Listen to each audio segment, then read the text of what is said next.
Prime Minifigs. I am Bmanlegoboy, and thank you very much for clicking on this video. And today I have another reaction for you. I'll be reacting to Rodrick Rules is better than Diary of a Wimpy Kid, part 2 of 4. So this is uploaded by Browntable Entertainment about an hour ago by the time I'm watching it. And guys, I'm not going to say anything else. Been looking forward to this video for a long time, so let's just dive right in. But first, the original video will be down in the description below. And without further ado, let's get into the reaction. Playing in 3, 2, 1, go. Greg Heffley, this is your mother. Everything is going to be okay.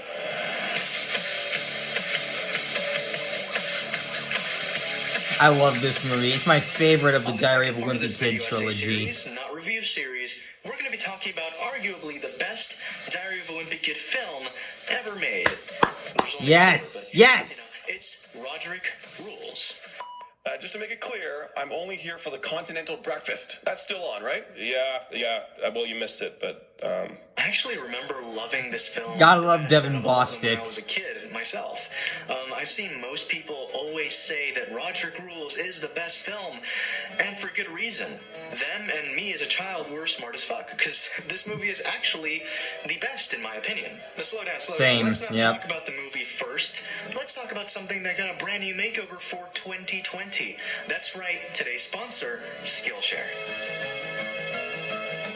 Sorry, you're about to get flexed on right now. Skillshare is here with a sexy new look and is taking New Year, New Me. I was just about to say, that looks like a new logo. I wasn't told to say that. That's my script. I thought it was funny. So be cool like Skillshare and start learning stuff. If you didn't know, Skillshare is an online learning community for creatives such as yourself with classes on thousands of topics. Want to make a movie better than Rodrick Rules? Learn how to create a low-budget film for under $500 thanks to Julian Klepper's class. Or watch one of the most successful Skillshare classes in 2019, How to Be Productive and Organized, which is something I need. An annual subscription of Skillshare is less than $10 a month, which is genuinely insanely cheap, but you're welcome in advance because you're getting 2 free months of Skillshare Premium if you go to the link in the description below.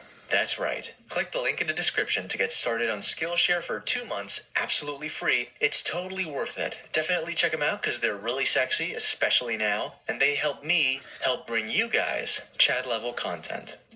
Choice of wording. Rodrick Rules is the second film of the Diary of a Wimpy Kid franchise, and it seems that everyone loved the first film because the sequel came out a year later. Likely because of contracts, but I'll just pretend that everyone loved the film and the entire world in unison clamored for another. Yeah, it still amazes me it only took 1 year to make the film, but series, leaving David Bowers directing the sequel, and I'll be honest, the directing feels a lot better. The writing is also the best it's ever been, taking materials from Rodrick Rules and The Last Straw. The film is a lot to play with, and everything that was funny in the first film is even more prominent in this one. Didn't like Fregley? Fregley is barely in this movie. Thought Rodrick was great? He's pretty much the star. Loved the family drama more than the school stuff? The Heffley family is front and center. Everything that worked in the first film is doubled down here. For example, we have yes, doubled down. a character that pretty much That is one of the name of the books. Expository dialogue in the first film. Now, he's not only very plot relevant, similarly to the books, but the film actually calls out his expository nature for a comedic effect. Who is that? Her name is Holly Hills. She just moved here. Live on the north side of town, in a colder side near the park. And speaking What? of I comedy, googled the her. comedy in this film, holy shit, it's actual gold. It's as if they put Hey all the best everyone, ideas look, they there's a had floating into this corn one dog. film, because there's genuinely hilarious stuff in this film that can make everyone laugh.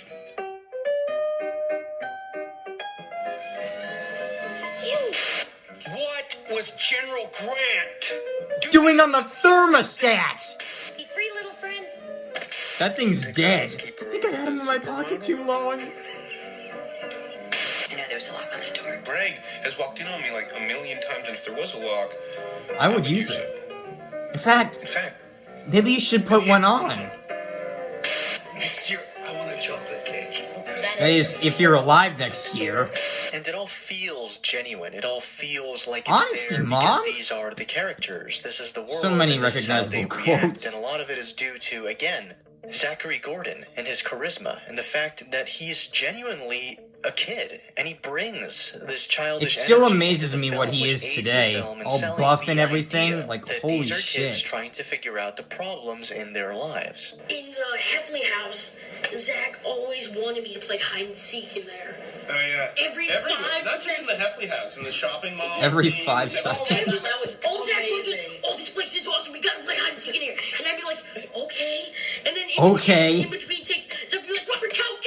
And I'd be like, okay, I'll count. And one of the main reasons these characters stay with you, and why this is one of those films that basically has a bit of a following, is because there's no point in any of the 3 films where you feel like these are actors and they're strangers. When Greg calls his mom, you genuinely think, yep, that's his mom. This also isn't a random sequel. It actively progresses the story. Not only is Greg a bit of a better friend now, but thanks to the events of the previous film, both he and Rowley are now in the 7th grade. 7th grader. Sounds a lot better than 6th grader. But where the film excels is its story, as surprising as that is. One would expect a kid's film to excel at the charm or its fun characters, but no. This film's plot is, and you can quote me on this, one of the best stories ever written for a Here kid's comes film. the song. So, let's not get lost in Devin Bostick's dreamy eyes, ladies and gentlemen. The dude carries the film a good amount, but the film doesn't even really need much carrying. The plot is airtight, nearly every single thing is actually important to the story, even if it doesn't feel like it. The first film's plot felt very random and slice-of-lifey, but that was all in an effort to make us understand that Greg is an ass and he needs to change, which is something Greg eventually realizes as well. This film, on the other hand, has its 3 acts, and each ends with a massive change in the status quo, as all acts should work. In simplest terms, the first act ends with Greg and Rodrick having a party and having to lie about it to their parents. The 2 of them are now friendly with each other. Deny. The second act ends with the Heffley family having a fight, and Greg and Rodrick part ways, antagonizing each other even more. And then the third act ends with everyone in the family finally having a great moment together, and the brothers are now friendlier than ever before. As all this is happening, Greg is in love with Holly Hills, and it isn't just to have her around to waste time. She actually talks to Greg about how you can't change your family, helping Greg understand that his brother is someone he can ultimately end up resenting or caring about. Holly Hills is also the catalyst for many of the film's jokes, and that's great also. Not just that, Rowley is in this film too, and he wants to do a magic act with Greg for his town's talent show. The 2 are also really into the internet and want to become internet famous. Now, Greg gives a resounding no to the magic act because it's embarrassing. This sounds like another random moment in Greg's life, like the first film, right? But no. Actually, it serves the plot by having the film end up with Greg doing the act with Rowley anyway, in order to have his mom let Rodrick play in the talent show with his band. Greg also wanted to not embarrass himself in front of Holly Hills, which ultimately shows us that he cares more about his family and friends than a girl he doesn't really know and is just crushing on, which is good. But not just that, it wraps up the Holly Hills plotline by having her say that he did a good job and that she notices him and Rodrick have made up, which resolves the main plotline. And not just that, when Loaded Diaper performs at the end, the becoming online famous thing comes back because the mom dancing on stage becomes a viral sensation. Do you see what I mean? Everything is tied together. Every little thing matters. And that's genuinely awesome. Like, I'm shaking. I'm shaking right now.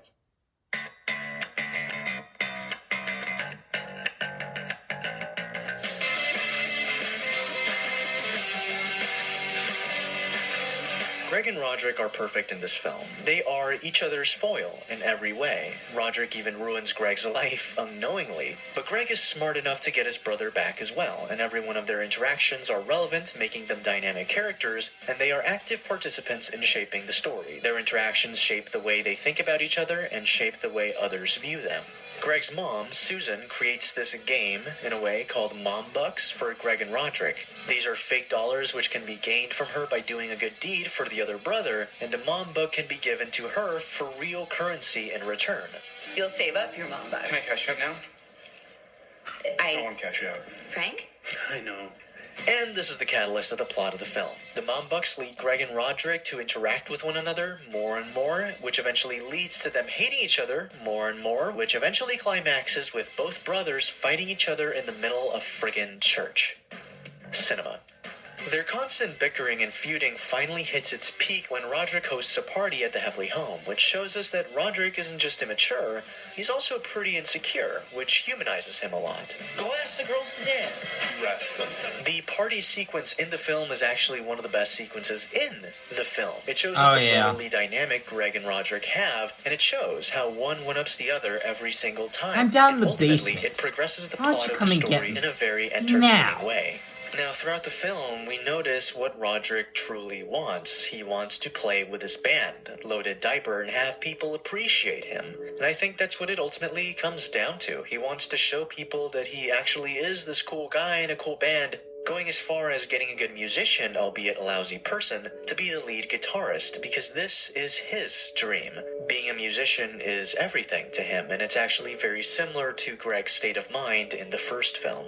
Both Greg and Rodrick come to realize the benefits and advantages of having a brother. It's someone to talk to, someone to confide in, and we get to see that more and more. What gives you worth is not only how you carry Oh my God, I yourself, love but this also scene. how you carry others. The fake vomit, Seeing Greg that's and Rodrick's hilarious. brotherly bond deepen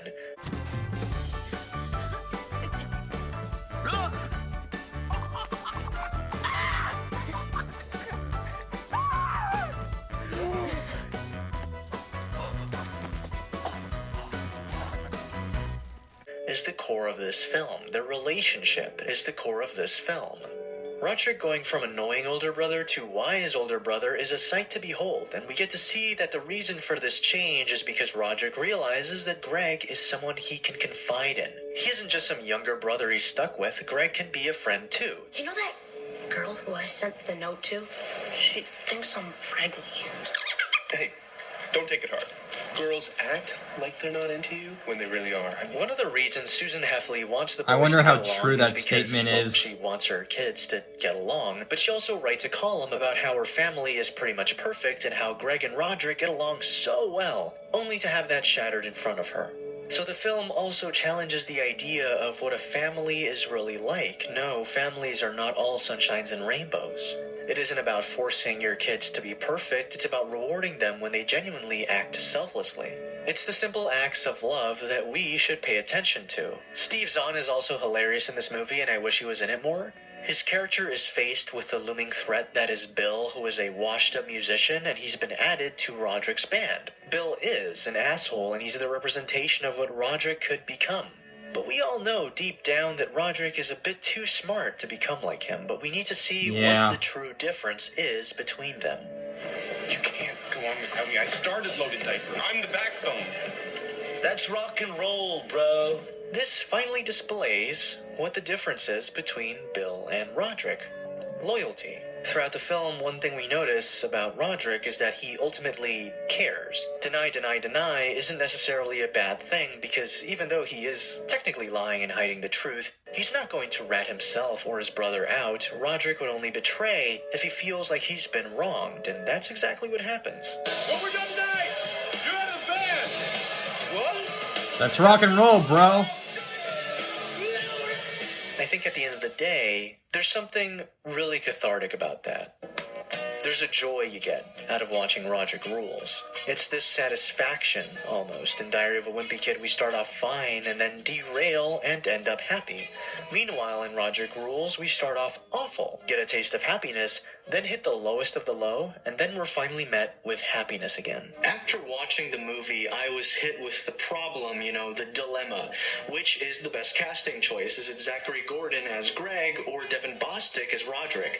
And That the is a truth tough one.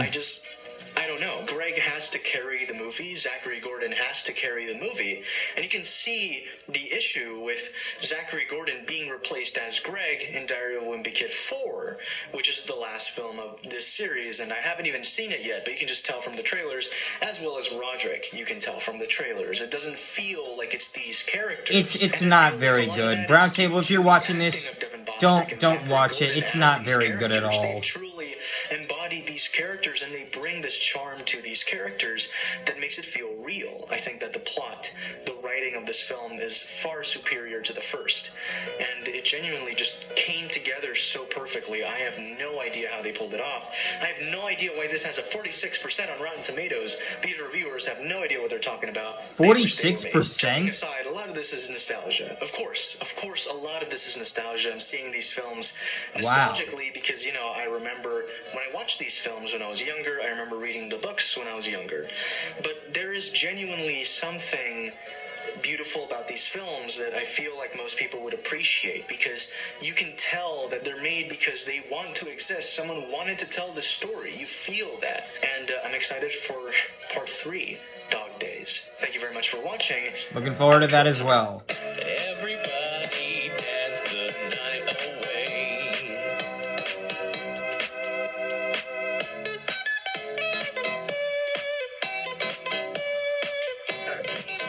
Jesus Christ.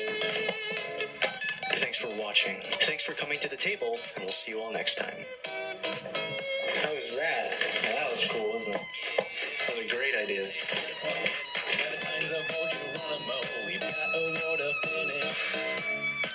Wow, that was another great video from Browntable. Well done, well done. All the points in this video on point once again.